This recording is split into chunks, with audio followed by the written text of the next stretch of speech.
Sungguh menyedihkan, orang ini tiba-tiba terjun masuk ke dalam makam Nabi Muhammad dan mencium jenazah Nabi sembari menangis-nangis.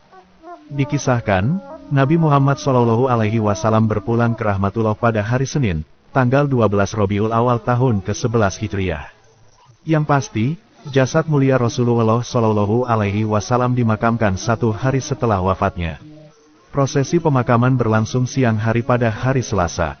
Nabi Muhammad SAW wafat dalam usia 63 tahun. Saat mengembuskan napas terakhir, dirinya bersandar di pangkuan istrinya yaitu Aisyah binti Abu Bakar.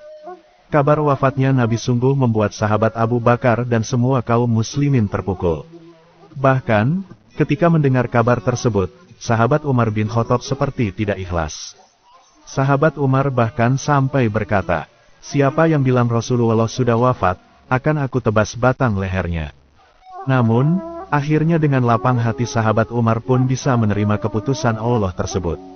Dikala jenazah Nabi hendak dimandikan, orang-orang memandikan jasad Nabi SAW tanpa melepas pakaian dari badan beliau.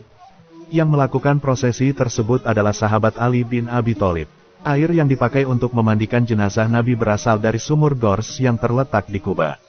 Sahabat Ali juga dibantu Al-Abbas dan putranya Al-Fadl. Setelah itu, jasad Nabi SAW dilapisi kain kafan. Sahabat Ali melapisi jasad Nabi dengan 3 helai kain putih berbahan katun, dan tidak dipakai baju kurung dan penutup kepala. Usai itu, jenazah beliau kemudian diletakkan di atas ranjang kamar Siti Aisyah.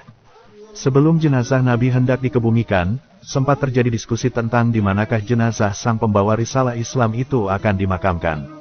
Ada yang menyarankan supaya pemakamannya berlangsung di kota kelahiran beliau yakni Makkah Al-Mukarramah. Bahkan, ada yang mengusulkan dimakamkan di kota lain seperti Baitul Maqdis di Palestina. Sebab, di sanalah ada beberapa makam utusan Allah Subhanahu wa Ta'ala. Sahabat Abu Bakar lantas berkata, "Aku pernah mendengar Rasulullah SAW bersabda, tidak ada seorang nabi pun meninggal kecuali dikubur di mana ia dicabut nyawanya." Sahabat Ali lantas membenarkan kesaksian sahabat Abu Bakar mengenai hadis tersebut.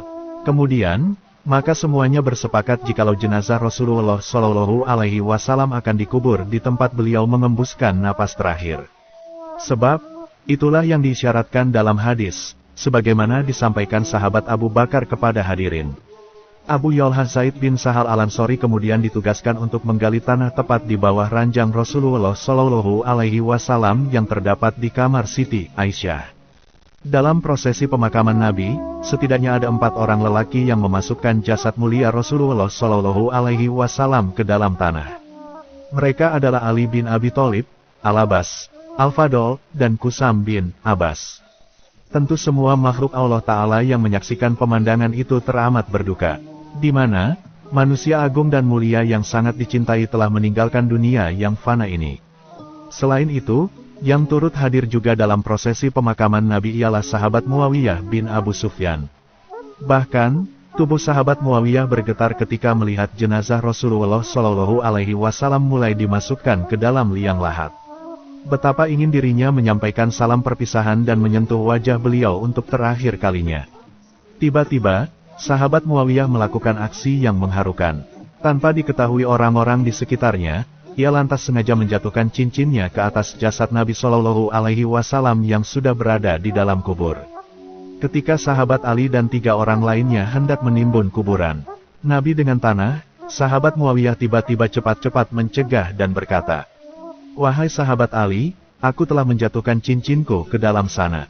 Kumohon, izinkanlah aku untuk mengambilnya." Sahabat Ali pun lantas mengizinkannya. Di dalam liang lahat, sahabat Muawiyah tentu saja tidak hanya mengambil cincinnya. Dengan penuh takzim, ia mencium kening jenazah Nabi SAW. Dan, tidak terasa air mata sahabat Muawiyah mengalir membasahi pipinya. Perasaan sedih juga berkecamuk dalam dadanya. Setelah itu, sahabat Ali kemudian meminta sahabat Muawiyah untuk naik ke atas lagi. Sahabat Muawiyah pun lantas menurutinya. Sahabat Mughirah bin Syu'bah menyadari bahwa putra Abu Sufyan tersebut sebenarnya sengaja menjatuhkan cincinnya ke dalam liang lahat. Sebab, dengan begitu dirinya dapat melihat wajah Rasulullah SAW untuk terakhir kalinya. Kemudian, Terbesit jugalah keinginan dalam diri sahabat Mughirah untuk melakukan hal yang sama. Saat pandangan sahabat Ali sedang lengah, sahabat yang berasal dari Bani Sakif itu segera menjatuhkan cincinnya ke dalam liang lahat. Ia lalu meminta izin untuk mengambilnya. Sahabat Ali lantas membolehkannya. Maka, turunlah sahabat Mughirah ke dalam sana untuk menjumpai jasad Nabi Shallallahu Alaihi Wasallam. Setelah mencium kening sang Khotamul Anbiya wal Mursalin, sahabat Mughirah lantas berkata, "Sungguh, aku ingin menjadi manusia terakhir yang menyentuh Rasulullah Shallallahu Alaihi Wasallam." Setelah itu, sahabat Mughirah lantas kembali naik ke atas makam lagi. Kemudian, makam Nabi Muhammad Shallallahu Alaihi Wasallam ditimbun dengan tanah. Sesudah liang lahat itu ditimbun dengan tanah, Bilal bin Rabah lalu memercikkan air bejana geriba ke atas kuburan Nabi. Dari arah kepala, Bilal lantas menaburi makam Nabi Shallallahu Alaihi Wasallam dengan batu-batu kerikil yang diperolehnya dari halaman rumah beliau. Terakhir, kubur beliau ditinggikan sedikit, sekira 1 jengkal dari permukaan tanah. Sejarah benar-benar mencatat bahwa wafatnya Nabi Muhammad Shallallahu Alaihi Wasallam merupakan berita yang amat sangat menggemparkan dan menyedihkan bagi kaum muslimin.